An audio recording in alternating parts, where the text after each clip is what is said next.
এবার একদিকে বুঝলি বাবু, একদিকে অফ হয় সাইড।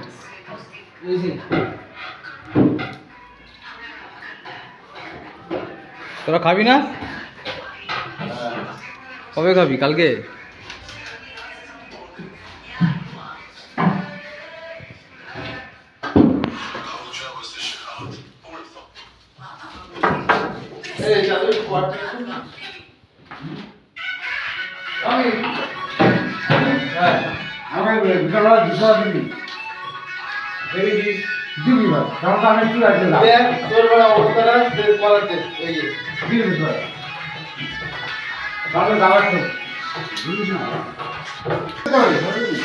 মাথা খারাপ নাকি? আমি যাবো আমার মনে লাজ হয়েছে বারোতলায় বামতলায়।